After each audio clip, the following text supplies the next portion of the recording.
सतप्रकाश बाबा, इन्हें कौन नहीं जानते। मैं अदा कदा जब भी इनका सामना होता है, इनकी कृपा मुझ पर होती है, तो मुझे वो बात याद आ जाता है कि यह साधु जीवन क्यों। चाहता तो ये बहुत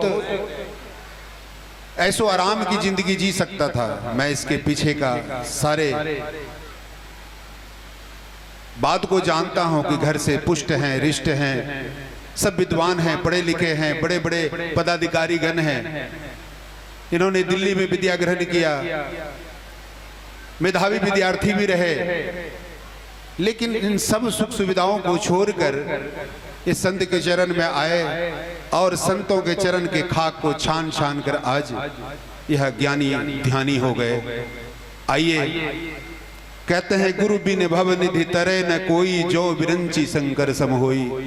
तो गुरु के चरणों में जो आता है सो वह तर ही जाता है। मैं अब स्वामी जी के श्री चरणों में निवेदन करता हूं कि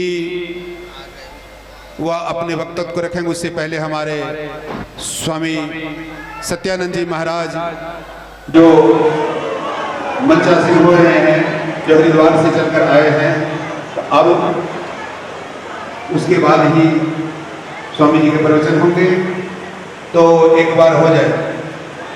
श्री सद्गुरु महाराज की जय, श्री सद्गुरु महाराज की जय, श्री सद्गुरु महाराज की जय, श्री सद्गुरु महाराज की जय, श्री सद्गुरु महाराज की जय, श्री सद्गुरु महाराज की जय, श्री सद्गुरु महाराज की जय, श्री सद्गुरु महाराज की जय।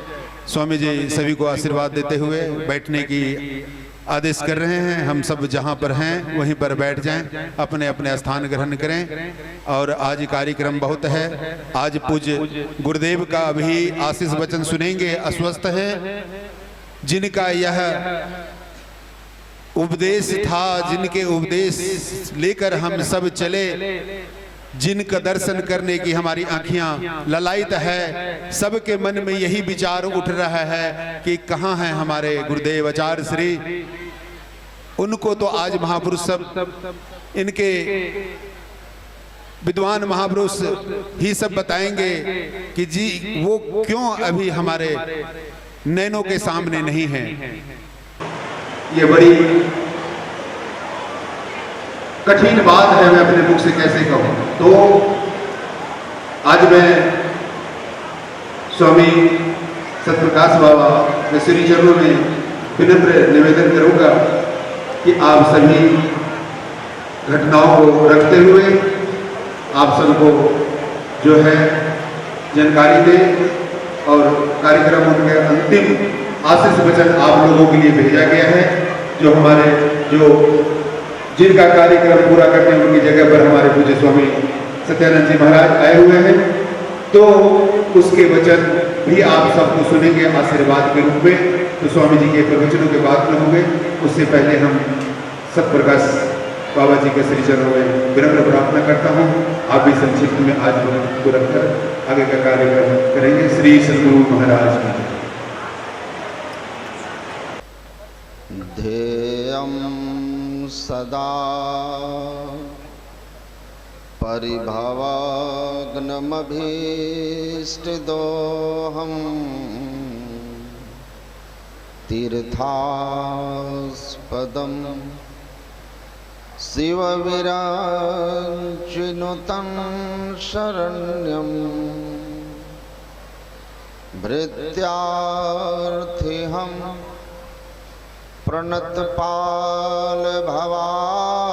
प्रणतपालभवाब्धिपोतं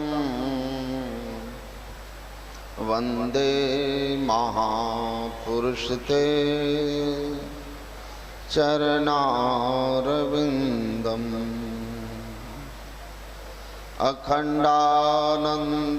अखण्डानन्दबोधाय शिष्यसन्तापहारिणे सच्चिदानन्दरूपाय रामाय गुरवे नमः। मंच पर विराजमान संत मत के सद्ज्ञान को सुदूर विदेशों की धरती पे पहुंचाने वाले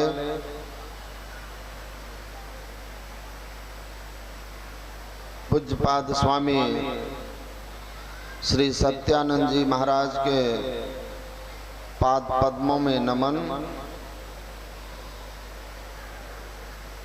हमारे परम श्रद्धेय संत मत के विद्वान वक्ता स्वामी श्री परमानंद जी महाराज, मंच पर विराजमान वंदनीय साधु समाज, परमादरणीय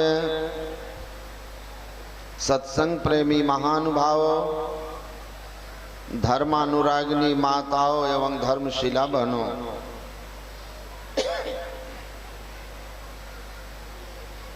हम लोग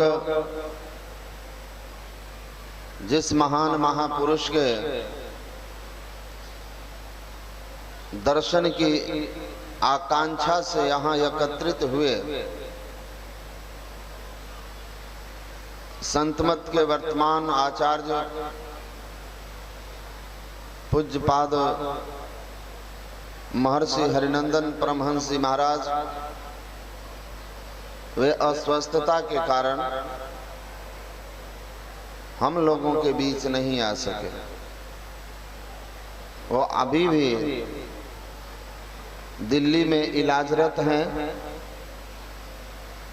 5 तारीख को अचानक उनको दिल्ली लाना पड़ा। जहाँ वे इलाजरत हैं वहीं से हम और परमानंद बाबा यहाँ आए हैं,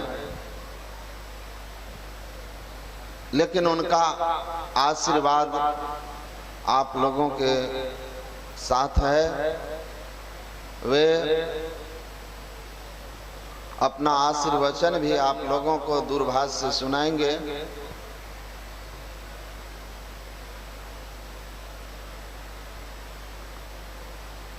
भले ही वो हम लोगों के यहाँ नहीं है, सशरीर उपस्थित नहीं है, लेकिन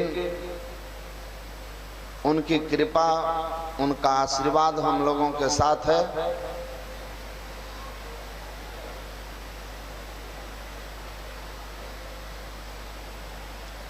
पूज्य श्री की उदारता को आप लोग जानते ही हैं। नहीं आ पाने का उन्हें भी दुख है, लेकिन यह प्रकृति में जो भी आया है, देह धरे का दंड यह सब काहू को होए। ज्ञानी भुगते ज्ञान से, अज्ञानी भुगते रोए। संसार में जो भी आते हैं, यह 3 गुण वाला शरीर व्याधि मंदिरम, यह केवल शिवालय और विष्णुवालय ही नहीं है, देवालय ही नहीं है, यह रोगों का भी मंदिर है। तो व्याधि भी इसमें आते रहता है। लेकिन जो ज्ञानी जन होते हैं, सिद्ध जन होते हैं, वो अपने जीवन में आने वाले दुखों को सहजता से मुस्कुराते हुए सह लेते हैं। इमर्सन ने लिखा, A laughing face does not mean the absence of miseries or agonies.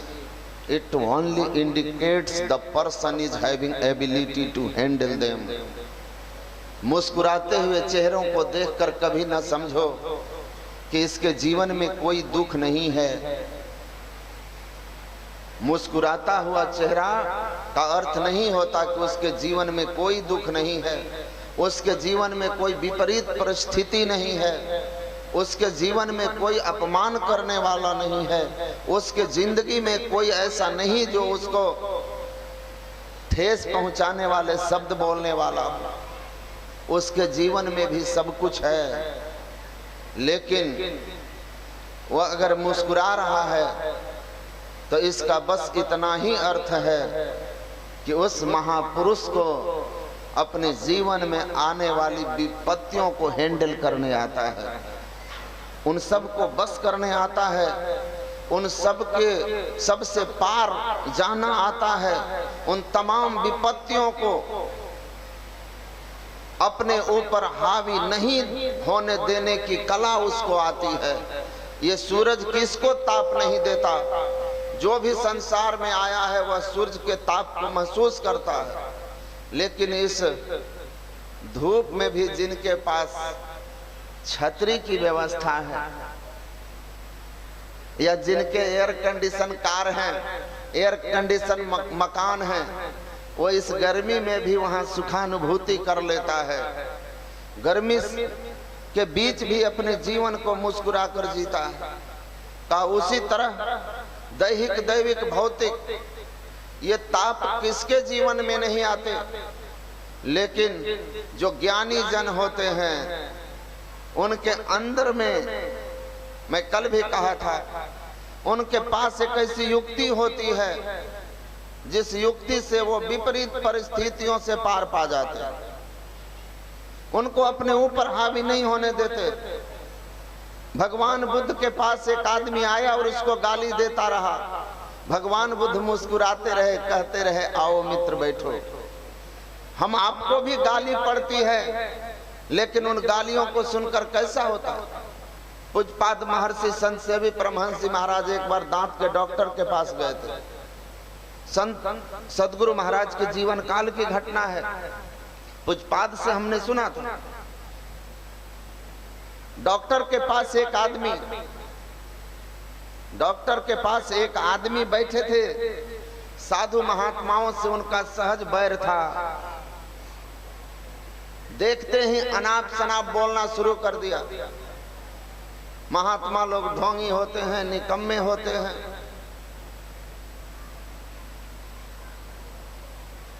पूज्यपाद चुपचाप सुन लिए, कुछ नहीं जवाब दिए। वहां से अपना इलाज करा करके आश्रम आए, गुरु महाराज को प्रणाम करने गए। संत सदगुरु महाराज जान ही तीन काल कर ज्ञाना, करतल में अमलख समाना। जिसके सामने तीनों काल का ज्ञान प्रत्यक्ष, ऐसे संत सदगुरु महर्षि में ही परमहंस जी महाराज। पूज्यपाद जैसे गुरु महाराज को प्रणाम करने गए, गुरु महाराज ने कहा, आंख बंद किए किए ही लेटे लेटे कहा, गारी आवत एक है, उल्टी होत अनेक, कह कबीर मत उलीटिए, वही एक के एक। अपने दिव्य ज्ञान से देखा तो आई विपरीत परिस्थिति, लेकिन गुरु महाराज की कृपा से वो युक्ति पता, जहां हम उन विपरीत परिस्थितियों को बड़े सहजता से पार कर लेते हैं। सबके जीवन में आता है। गुरु महाराज का हर्निया का ऑपरेशन हुआ, डॉक्टर ने कहा कि इनको बेहोश करना पड़ेगा। गुरु महाराज ने क्या कहा कि मैंने जिंदगी में कभी नशा नहीं किया, इसलिए मैं इथर नहीं लूंगा। डॉक्टर ने कहा बड़ा कष्ट होगा। उन्होंने कहा आप इलाज कीजिए, मेरी चिंता मत कीजिए। गुरु महाराज के प्रिय सेवकों के कहने पर डॉक्टर इलाज करने लगे। ऑपरेशन थिएटर में गुरु महाराज जाकर के निश्चेष्ट हो गए। अपनी चेतन धारों को शरीर से समेट करके नम द्वार से दसम द्वार में चले गए। पिंड से ब्रह्मांड या परम पद में चले गए। संत कहीं जा सकते हैं। स्थूल शरीर मुर्दा हो गया, नानक जीवतिया मरी रही है, ऐसा जोग कमाइए। ये कला जाननी चाहिए। संतों के पास यही कला है, इसी भक्ति को करना है और इसी भक्ति को करके सुखी होंगे। जिन्होंने किया है वे सुखी हुए, और नहीं जिनको इस भक्ति की युक्ति नहीं पता है। आपने सुना कि दुनिया में सारी व्यवस्था बना लो, अरे सांच कहूं तो कोई न माने, झूठ कहा ना जाई, अब ब्रह्मा विष्णु महेश्वर दुखिया जिन्हें राह चलाई। ब्रह्मा विष्णु महेश भी दुखी हैं जिन्होंने इस रास्ते को चलाया, जो सृष्टि का उत्पन्न करने का भार ले रखा है, पालन करने का भार ले रखा है, संहार करने का भार ले रखा है। कहते वे भी दुखी हैं क्योंकि उनको भी नानक जीवतिया मरी रही है, ऐसा जोग कमाइए का ज्ञान नहीं है। आप लोगों को शायद मालूम होगा, मैं पूज्यपाद के स्थान पर उनके कृपा से प्रतिनिधित्व करने गोवा गया था मैं, जहां देश के बड़े बड़े महापुरुष से लेकर विदेश की धरती तक से पधारे थे।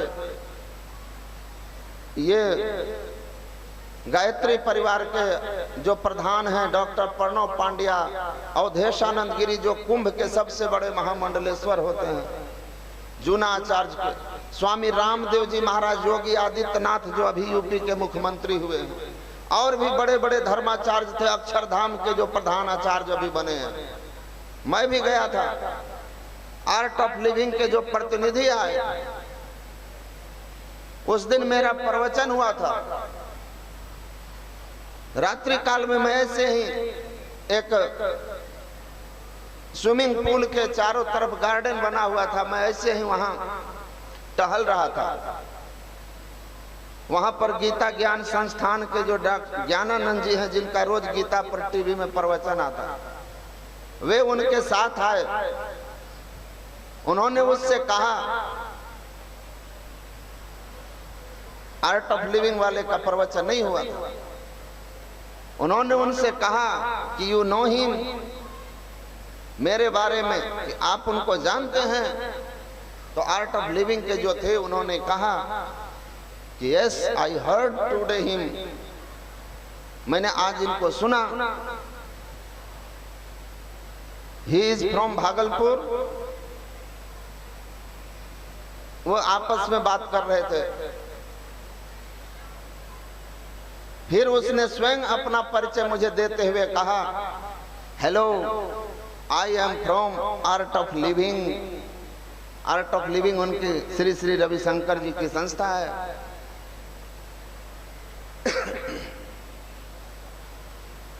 मैं आर्ट ऑफ लिविंग, जीवन जीने की कला, उनकी संस्था का नाम है। I am from art of Living. तो मैंने भी मुस्कुराते हुए कहा, I am from art of dying. मैं मरने की कला वाली संस्था से हूं। आप जीने की कला है, मैं मरने की कला वाले में से हूं। तो वो हंसने लगे। ज्ञानानंद जी महाराज कहते हैं, hello mister, you just clarify whatever you are speaking. What is art of dying? Everybody knows how to die. मैंने कहा no, no one knows. It is a biggest art. Without knowing the art of dying, no one can live peacefully in this world. अरे मरने की कला कौन जानता? आप कैसे कह सकते हो मरने की कला जानते हैं? सब तो जम की मार खाकर जाते हैं। मरने की कला जिस दिन जान जाओगे, उस दिन इस संसार में सुख से जीना सीख जाओगे। जिसको मरने की कला जीते जी नहीं आती है, वो कभी इस संसार में सुख पूर्वक नहीं जी सकता है, आनंद पूर्वक जी नहीं सकता है। मरने की कला है। नानक जीवतिया मरी रही है, जीते जी कैसे मरा जाता है, इस भक्ति को नहीं जाना तो माला फेरत जुग मिटा, मिटा न मन का फेर। मन का फेर मिटने वाला नहीं है, तब मिटेगा मन का फेर। माला मुझसे लड़ पड़ी, क्यों फेरत है मोही। अब मन माला को फेर ले, काज सरी है तो ही। माला मन को फेरना, जीते जी मरने की कला जान लो। जीवन में आनंद का अनुभूति होगी। जो जीते जी मरना नहीं जानता है, वो इस संसार में सुखी नहीं हो सकता। क्योंकि इस संसार का मतलब ही है, या दुनिया बंदी गृहयम के, जीव बंदी रहे घेरा रे। जब तक मरने की जीते जी कला नहीं आई, जम के जाल से तुम छूट नहीं सकते हो। और यही नहीं, तीन लोक पिंजर भया, पाप पुण्य दो जाल, और सब जीवा सावज भय एक अहेरी काल। ब्रह्मा विष्णु महेश्वर दुखिया जिन यह राह चलाई हो। ब्रह्मा विष्णु महेश के लोक में भी चले जाओगे तब भी आप काल के गाल से बाहर नहीं जा सकते। और जब तक काल के चारा बने हुए हो तब तक जीवन में सुख शांति और आनंद की बात ही बेईमानी है। इसीलिए सुख शांति और आनंद तब होता है जब मरने की कला जानते हो। ये आर्ट ऑफ डाइंग, ये असली भक्ति है, ये असली योग है। जब आ गया तो आपका कल्याण हो जाएगा। इस दुखमय संसार में मुस्कुराना सीख जाओगे। शरीर पर लाख मुसीबत आ जाएगी, लेकिन जिसको अपने अंदर में घुसना आ गया, जीते जी मरना आ गया, उसको शरीर के दुख सुख से कोई फर्क नहीं पड़ता। बंदा बैरागी पंजाब की धरती पर हुए थे। फर्रुखसियर उनके चमड़े को नोचता था। उसकी ये भक्ति थी, ये भक्ति थी। पढ़ पढ़ किताबा इलम लिया तो नाम रख लिया काजी वाली उनकी भक्ति नहीं थी। केवल ग्रंथों को पढ़ने वाली भक्ति नहीं थी, रटने वाली भक्ति नहीं थी, केवल नाम जपने वाली उनके पास भक्ति नहीं थी। नानक जीवतिया मरी रही है, ऐसा जोग कमाइए, बाजे बाजो सिंगी बाजे तब निर्भव पद पाइए, ये वाली भक्ति थी। सुखमन के घर राग सुनी सुन मंडल लिवलाओ, अकथ कथा विचारिए मनसा मन ही समाओ। ये सुखमना में कैसे प्रवेश करके इस पिंड से ऊपर ब्रह्मांड में चले जाते हैं। शरीर मुर्दावत हो जाता है। इस जैसे मुर्दों के साथ तुम कोई भी व्यवहार करो, मान करो, अपमान करो, जला दो, गाड़ दो, फेंक दो, गाली दो कि अगरबत्ती घुमा दो, उस मुर्दे को कोई फर्क नहीं पड़ता। वैसे ही जो इस कला को जानता है, आर्ट ऑफ डाइंग, जीवतिया मरी रही है, ये भक्ति जिसके पास है, उसके जीवन में आने वाला संसार के उतारो चढ़ाव का कोई मतलब नहीं होता। अनुकूलता प्रतिकूलता से वो बिल्कुल परे हो जाता है।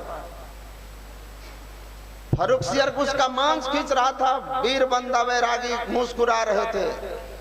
कहा, अरे मैं तुम्हारे मांस को चिमटा गर्म करके खिंचवा रहा हूं, क्या तुमको कष्ट नहीं हो रहा?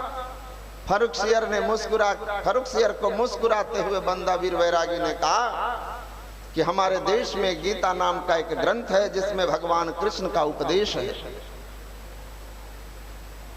उन्होंने कहा है कि तुम शरीर नहीं हो, शरीर में रहने वाली अविनाशी आत्मा हो, और जो तुम हो नैनं छिदंत शस्त्राणि नैनं दहति पावकः न चैनं कलेदयन्ति आपो नैनं शोष्यति मारुतः। तुमको न कोई अस्त्र शस्त्र काट सकता है, ना हवा तुमको सुखा सकती है, ना अग्नि जला सकती है, ना ही तुमको पानी से भिगाया जा सकता है। तुम ईश्वर के अविनाशी अमर अंश हो। तुम मेरे चमड़े को खींच रहे हो, मुझ तक तुम्हारे अस्त्र शस्त्र की पहुंच नहीं है। और ये बातें केवल मैं पढ़ा नहीं, मैं अपने गुरु गोविंद सिंह जी महाराज की कृपा और युक्ति से साधन करके इस स्थिति को अनुभव कर लिया हूं। इसलिए हे फर्रुखसियर, तुम खींचते रहो इस चमड़ी को। जिस चमड़ी को खींच रहे हो तुम, उस चमड़ी से बंदा वीर बैरागी अपने गुरु गोविंद सिंह की कृपा से कब का अलग हो चुका है, कब का अलग हो चुका है। तो सदगुरु महाराज ऐसे महापुरुष ऑपरेशन थिएटर में ले गया, गुरु महाराज ने अपने आप को निकाल लिया। ऑपरेशन हुआ, डॉक्टर डर गए, नस नाड़ी धड़कन सब बंद था। वे डर गए कि ये तो मर गए। उनकी तो यही पहुंच थी स्थूल शरीर की, ये तो मर गए।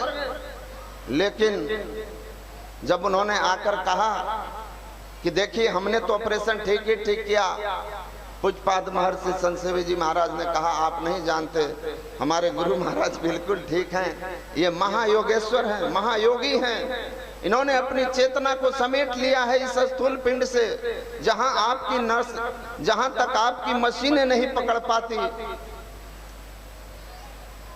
उस स्थिति में है। और कुछ ही देर बाद ऑपरेशन कंप्लीट हुआ और कुछ ही देर के बाद गुरु महाराज पुनः अपने शरीर में आ गए। धड़कन नस नाड़ी सब अपनी गति में। तो संसार में सबको दुख होता है, दुनिया में कुछ भी बन जाओ, संसार में दुख आएगा। लेकिन दुख आए और आप दुखी ना हो, अपने आप को ऐसा बनाया जा सकता है इस बात को याद रखिए, यह संसार कांटे की बाड़ी, ये कांटे की बाड़ी है, इसमें चलोगे तो पैर में कांटा चुभेगा। अगर तुम कांटों से बचना चाहते हो तो पैर में मजबूत जूता पहन लो, और भक्ति वही मजबूत जूता है, वही छतरी, वही एसी है। व्यवस्था कर लो, बड़े आराम से इस दुनिया में जी करके चले जाओगे, और जाओगे तो जीते जी मरना आ गया है तो फिर लौट के नहीं आओगे, क्योंकि जिसको मरने आ गया, जीते जी मरना क्या है? वही भक्ति है, वही सुख का मार्ग है, उसी भक्ति को करो, नहीं तो कुछ भी बन जाओ। सनत कुमार जी महाराज से नारद जी ने पूछा कि महाराज, संसार के लोग रात दिन सुख के लिए ललायित होकर कर्मरत होते हैं, नाना प्रकार की सांसारिक व्यवस्था करते हैं। मास फागुन मस्त हो के किए बहुत बनाओ हो, ऊंचे महलन जड़ित मनगण सुख तबहू नहीं पाव हो। सारी व्यवस्थाओं के बाद भी दुखी हैं, क्या कारण है? तो सनत कुमार जी ने कहा था, हे नारद, संसार के लोग जहां सुख की व्यवस्था करते हैं, जिन चीजों में सुख ढूंढते हैं, वहां सुख नहीं है, ना अल्प सुख मस्ती। संसार के लोग सांसारिक वस्तुओं में सुख ढूंढते हैं, संसार तो क्षणिक है। स्वयं संसार का स्वरूप यही है, परिवर्तनशील, चेंजेबल एंड टेम्पररी। जो स्वयं परिवर्तनशील और नाशवान है, उस परिवर्तनशील और नाशवान पदार्थों को पाकर कोई शाश्वत सुख कैसे पा सकता है? शाश्वत सुख कहाँ है? ये वे भूमा तत्सुखम, जो अनंत है, शाश्वत है। उस अनंत और शाश्वत को प्राप्त करके ही अनंत और शाश्वत सुख पाया जा सकता है। इसीलिए अगर सदा का सुख चाहते हो तो अनंत का खोजी बनो, और उसी अनंत को खोजने का जो मार्ग है उसी को भक्ति कहते हैं। उस अनंत की यात्रा ही भक्ति है, परमात्मा की ओर चलना ही परमात्मा की भक्ति है। इसकी युक्ति गुरु से जान लो, नहीं तो व्यवस्था करते रहो। एक आदमी थे, एक आदमी बेटा बड़ा तंग कर रहा था, अब वो आराम करना चाह रहे थे, अब बेटा परेशान कर रहा, क्या करते? 10 का नोट निकाल के दिया, नाइट ड्यूटी करके आए होंगे, सुबह सो रहे थे, 10 का नोट दिया और कहा, बेटा जाओ आराम, जाओ लो। सोचा जाएगा दुकान, कुछ खरीदेगा, खाएगा, हम आराम कर लेंगे। लेकिन बेटा भी बेटा था, दुकान गया और वहां से एक भोंपू खरीद के चला आया। पहले तो उछल कूद कर रहा था, अब कान के पास जाकर के जोर जोर से भोंपू बजाना शुरू किया। व्यवस्था उनकी सुख की थी, बढ़ गया दुख बढ़ गया। उसके बाद बाप ने सोचा कुछ और करूं। टेबल पर एक पुरानी किताब के पन्ने बिखरे थे, भारत माता का नक्शा निकाला। अब बाप उसको फाड़ करके, अब 10 साल का बेटा है, नक्शे को फाड़ दिया 3-4 जगह, 5-6 भाग में फाड़ दिया उस नक्शे को, और कहा अगर तुम इस नक्शे को ठीक ठीक जोड़ दोगे तो हम तुमको 50 रुपया देंगे। बाप सोचा अच्छे लोगों का दिमाग खराब हो जाएगा, भारत का नक्शा 7-8 जगह फट जाए तो 27 भाग कर दिया जाए। राजस्थान की जगह मध्य प्रदेश घुसेगा और महाराष्ट्र की जगह केरल घुसेगा। ये क्या बनाएगा, ये क्या जोड़ेगा? बीच में तो ठीक ही नहीं कर पाएगा, छत्तीसगढ़ किधर है और झारखंड किधर है। और बाप आराम से सो गया। 5 मिनट के बाद ही बेटा बाप को फिर ठोकाए, उठिए लाइए 50 का नोट। बाप परेशान, अरे ये क्या हो गया, ये क्या हुआ? कहा देखिए हमने नक्शा ठीक कर दिया। बाप देखा, अरे ये तो सही में नक्शा सही सेट कर दिया। कहा बेटा अभी तो तुमको भारत के नक्शे की समझ भी नहीं है, अच्छे पढ़े लिखे लोगों के पसीने छूट जाएं और तुमने बस 2-4 मिनट में ही 5 मिनट में नक्शा कैसे सेट कर दिया? कहा हमको समझ में नहीं आया, 2-4 जगह लगाया, नहीं समझ में आया। तो अचानक मेरे मन में आया कि जरा पन्ना पलट के देखें तो उधर क्या है। जब मैंने पन्ना पलटा तो दूसरी तरफ देखा कि भगवान कृष्ण की तस्वीर थी।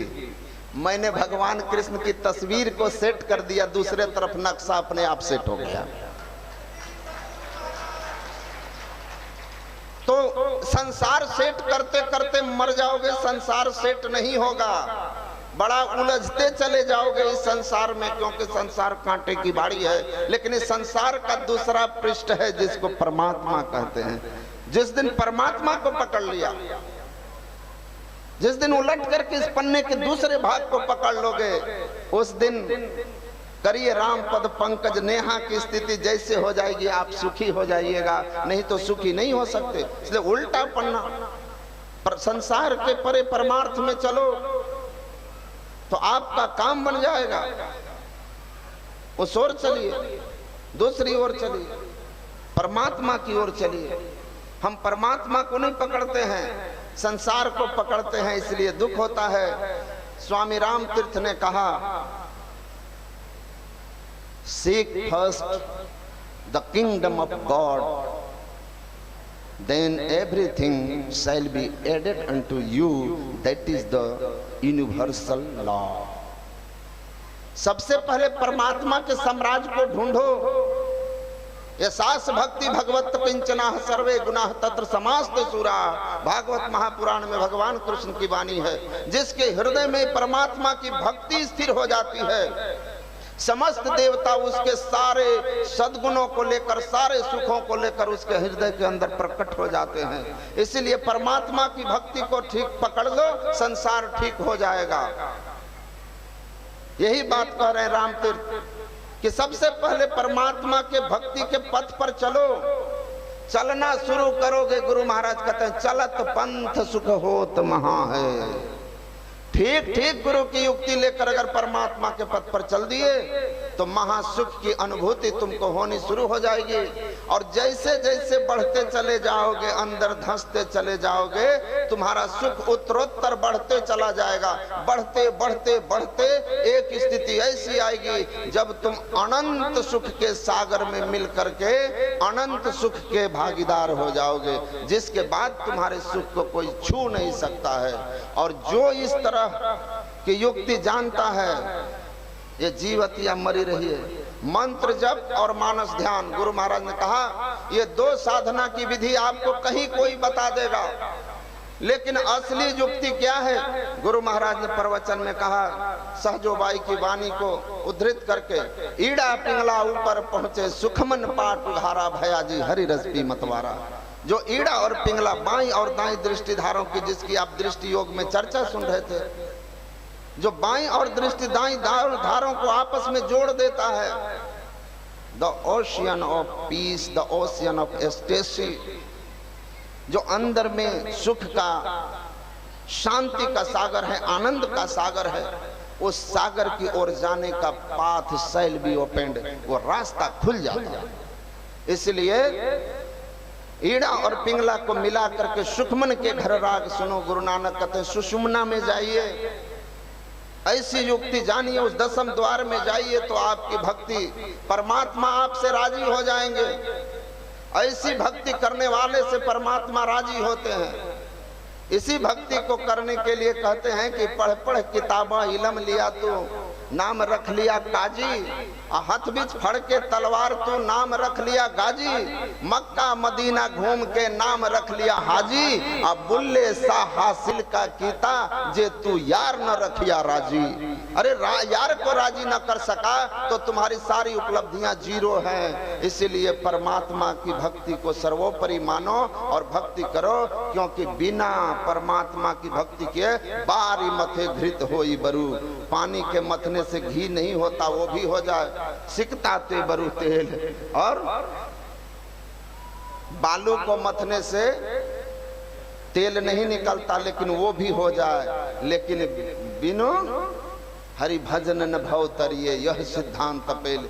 बिना परमपिता परमात्मा की भक्ति किए, ऐसी भक्ति जीते जी मरने की कला, आर्ट ऑफ डाइंग, ये युक्ति बिना जाने हुए कभी आप संसार सागर को पार नहीं कर सकते।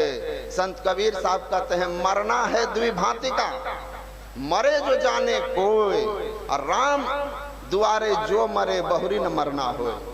एक मरना होता है, जमराज आता है और आपको आपके कर्म फल भोगाने के लिए प्रारब्ध पूरा होने पर मार करके शरीर के 9 द्वार, आंख, मुंह, कान, नाक कहीं से निकाल ले जाता है। और जब इधर से निकलोगे तो जाओगे बहिया पकड़ी जम ले चला, कोई संग न साथी हो। लेकिन एक द्वार ऐसा है राम द्वारा, उसको राम द्वारा कहते हैं, उसको हरिद्वारा कहते हैं। वो तुम्हारे दोनों आंखों के मध्य में है। भगवान श्री कृष्ण ने कहा प्रयाण काले मनसा चले न भक्त्या युक्तो योग बलेन चैव अभ्रोर मध्य प्राणमावस्य सम्यक सतम परम पुरुष मुपैति दिव्यम। जो भक्ति युक्त होकर के योग की कला से अंत काल में अपने चेतन वृत्ति को दोनों आंखों के मध्य में स्थिर करके उस 10वें द्वार से, उस सहरक सुषुम्ना शिवनेत्र से बाहर निकल जाता है, तो वो फिर इस दुखमय संसार में नहीं आकर परमात्मा के परम धाम को प्राप्त करता है। वो यम का मेहमान नहीं होता, वो किसी स्वर्ग वैकुंठ नहीं जाता, वो सीधे यद गत्वा न निवर्तन्त तद्धाम परमम मम, जहाँ जाकर जीव दुखमय संसार में नहीं आता, उस स्थिति को प्राप्त कर लेता है। का इस भक्ति को जानो, करो तो तुम्हारा कल्याण होगा, तुम्हारा उद्धार होगा। इसके लिए जरूरी है कि आपके खान पान सात्विक हों, क्योंकि जिनके खान पान सात्विक नहीं होते उनसे उनके मन सात्विक नहीं होता, और जिसका मन रजोगुनी तमोगुनी है उससे भक्ति नहीं हो सकती। इसीलिए अगर सुख शांति आनंद चाहते हैं तो अपने आप को जन नानक भगवंत भजन बिनो सुख सपने हूं नाही, स्वप्न में भी सुख नहीं होता। इसीलिए परमात्मा की भक्ति कीजिए, आपका परम कल्याण होगा। इन्हीं शब्दों के साथ आप तमाम लोगों को इस आयोजन के लिए स्वामी जी तो आपको विशेष आशीर्वाद देंगे, लेकिन मैं आप लोगों को इस अच्छी व्यवस्था के लिए धन्यवाद देते हुए, शुभ कामना मंगल कामना करते हुए अपनी वाणी को विराम देता हूँ। श्री सद्गुरु महाराज की जय।